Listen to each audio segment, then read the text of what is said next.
And he said, if you know how much I help out, you'll be proud of me.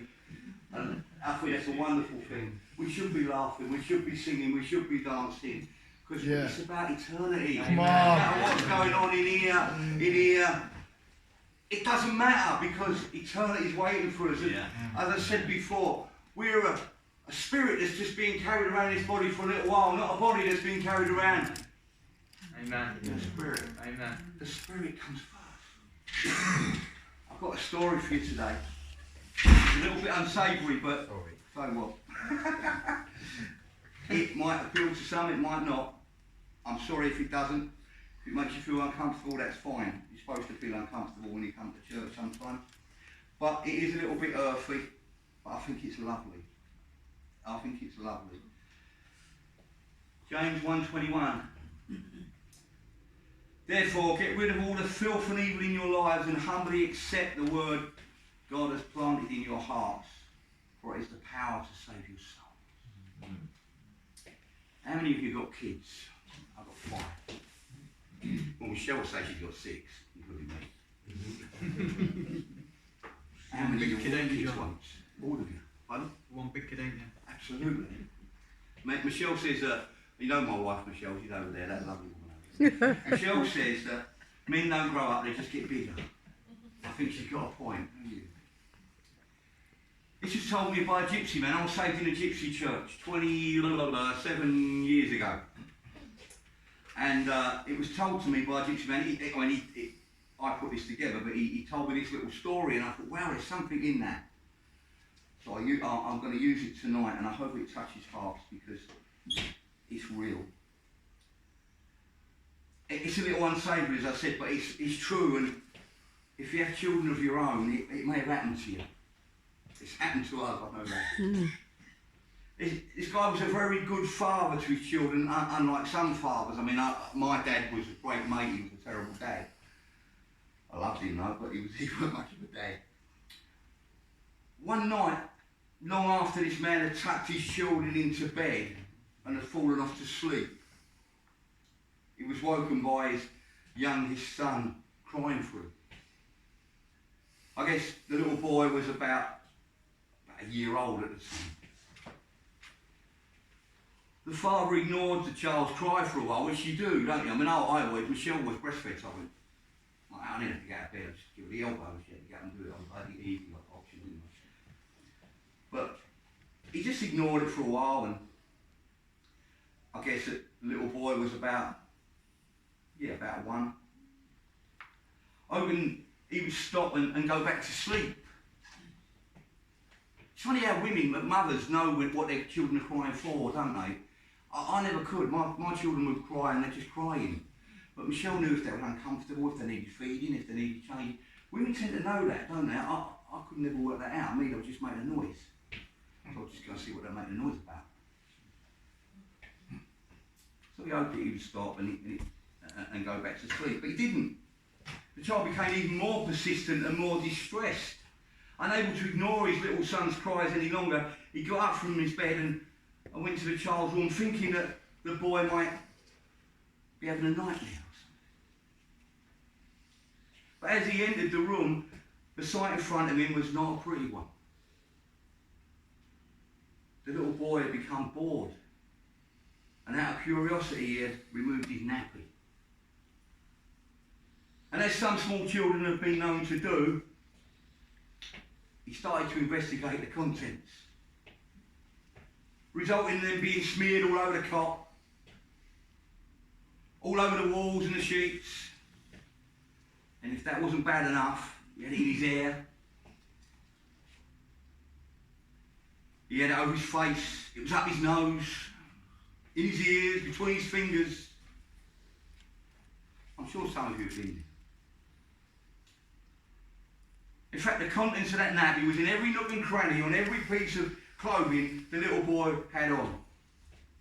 The father's immediate reaction was revulsion. Why wouldn't it be? The sight before him made him sick to his stomach. And the smell was terrible. Being woken up in the middle of the night didn't help the matter either. And being woken up and confronted with his sight just made the father angry. Looking around the room at the sight in front of his eyes and wondering where to start, his focus fixed on his beloved son.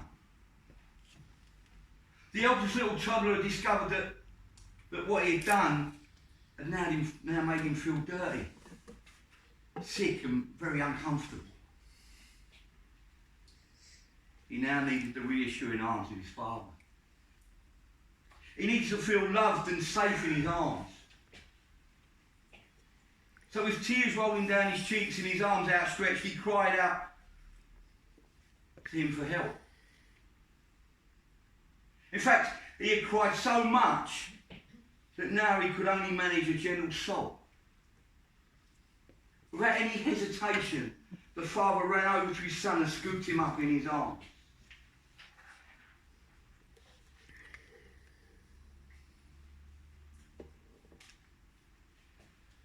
He carried him to the bathroom, proceeded to clean the mess from his precious child. He washed the filth from his hair and his face with fresh, clean water. And he washed every nook and cranny of his now smiling child. He dried him, oiled him, and put sweet scented powder on his clean body.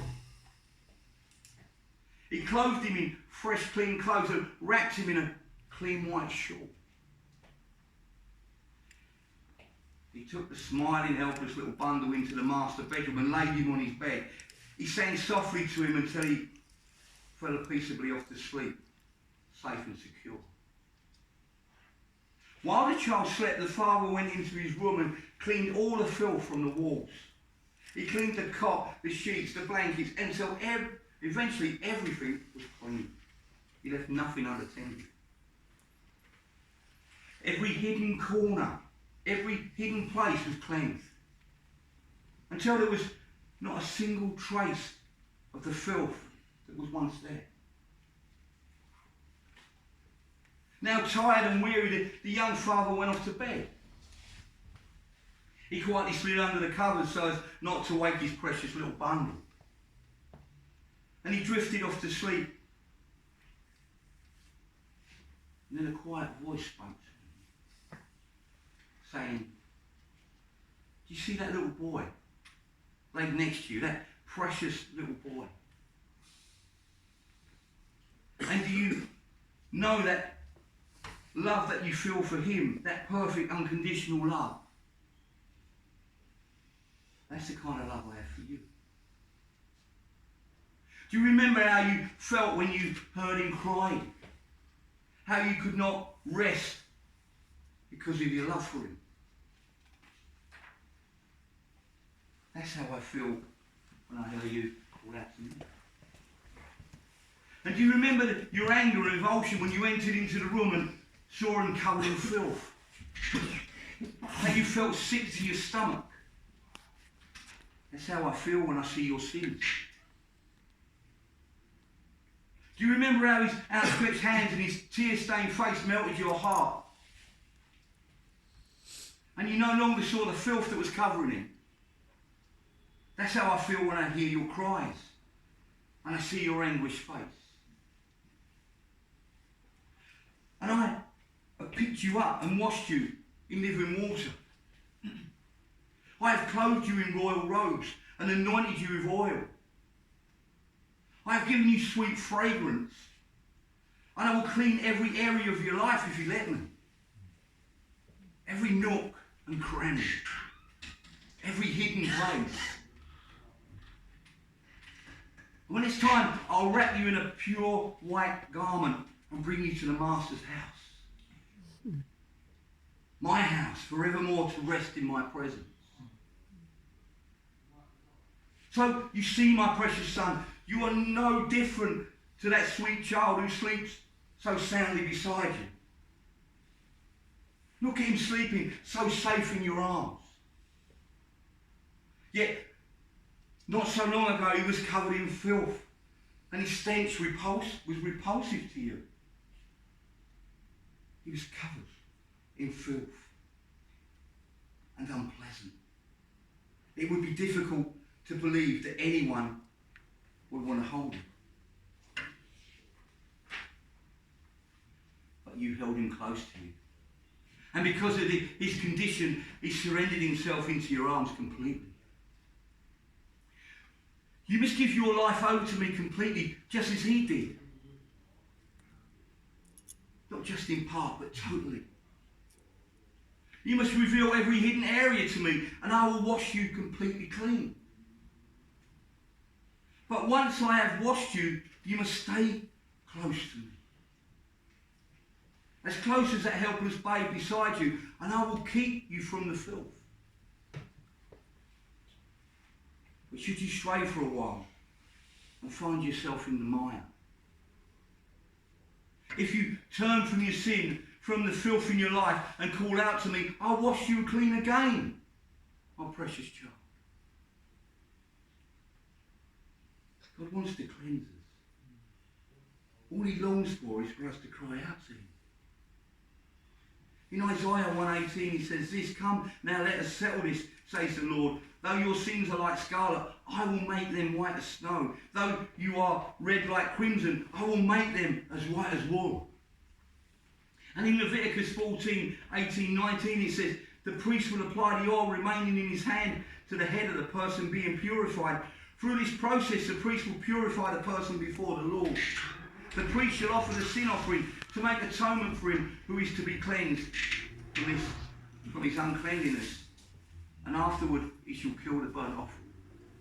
Jesus is our sin offering. He was killed so that we could be clean. You see, God hears our cries and wants to wash us clean. He wants to purify us and call us his own, his children. 2 Corinthians 2:15 says our lives are a Christ-like fragrance rising up to God, but this fragrance is perceived differently by those who are being saved and by those who are being perished.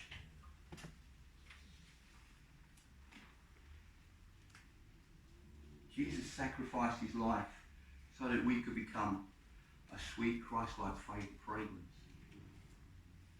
By accepting that sacrifice, we became like Christ. Our aroma is pleasing to God. I used to be a heavy drinker and a heavy smoker. Tonight I will say God took the drink from me. I haven't drank for 27 years. But the smoking took a lot longer, about 2 years. When I eventually stopped smoking, the first thing I noticed was the smell of people who smoked. It was terrible. You see, when I smoked, I didn't notice their smell because I smelled just like them. But when I stopped, that smell made me feel sick. It's the same with sin. When I was stealing, lying, being violent, talking filth and doing the most disgusting things, it didn't seem that bad. But when I got saved, I started to feel uncomfortable when I thought about those things I used to do. You see, we have a kind of logic when we sin that only seems logical to us. It's how we justify the way we behave. If we speak it out, other people think it's ridiculous. But because it seems logical to us, it gets us through the day. Yeah, he was asking for it. Yeah, she wanted. Yeah, she wanted that. He was asking for that. Yeah. No. Sin is sin, and we're responsible for our own sin. Amen. We can't justify it by saying she was asking for it, he needed that. No.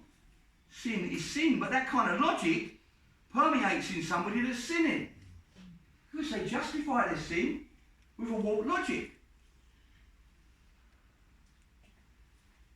But when we come to Jesus, when he saves us, the logic makes no sense at all. I've got a mate, I use the term loosely. I've known him a long time, I call him Peckham Steve. And he used to love telling people how I used to be. And he was very descriptive. Yeah, some of the things he would tell people I had done. Some of the things I hadn't. But I couldn't say to him, hang on a minute, I didn't do that because I'm trying to justify myself. And I started to dislike him a lot. And I couldn't work out why I disliked him so much, because I used to like him. And I think one of the reasons I started to I don't dislike him now, I've worked through that, but one of the reasons I disliked him was because he was how I used to be. And he was a constant reminder of who I was. And I didn't want to be reminded of who I was. I was only interested in who I am. And that's how we should be as Christians, actually. Who we were doesn't matter anymore. Who we are is what really matters. And more importantly, who we are in Christ is what really matters. Amen. But Steve used to do that a lot. Oh, I remember when you did this and when you heard that and when you did that. No, Steve, I don't want to hear that no more. One day he was sitting down, I was competing in a dog, I trained dogs for it. And he had an audience around him, and it was my 4 sons were sitting there, and he was telling them all this stuff. My sons don't know about my past life that much, they were young.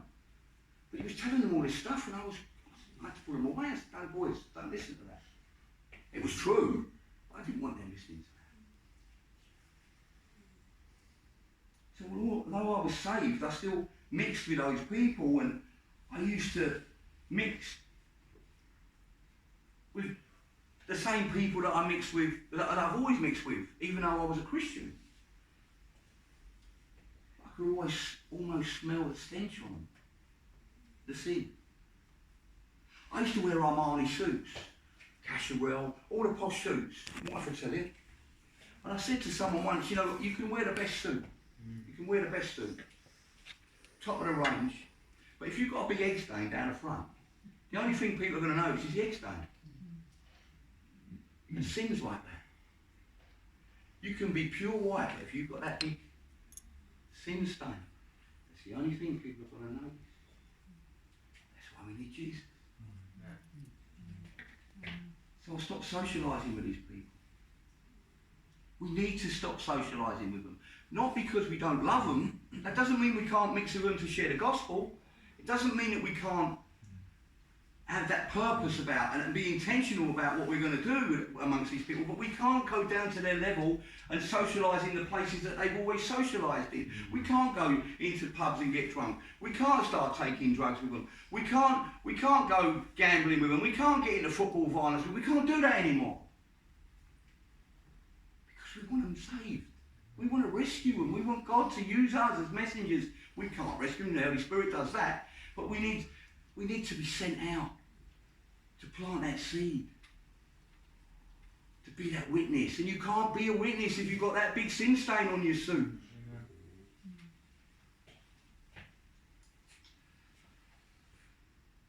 What has light got to do with darkness? Light's got nothing to do with darkness. You see, that little baby found himself smelling vile and covered in filth because of his curiosity.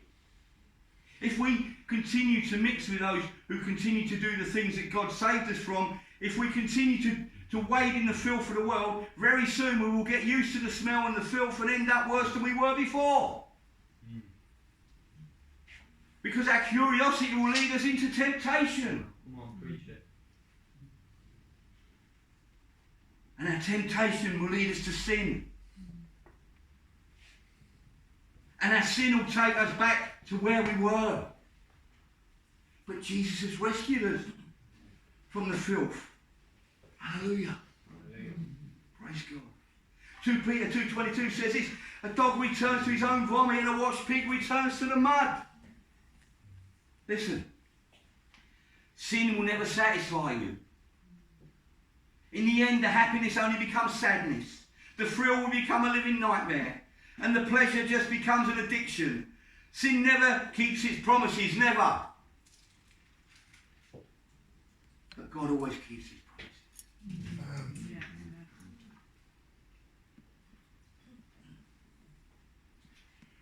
Remember, only Jesus can wash you clean.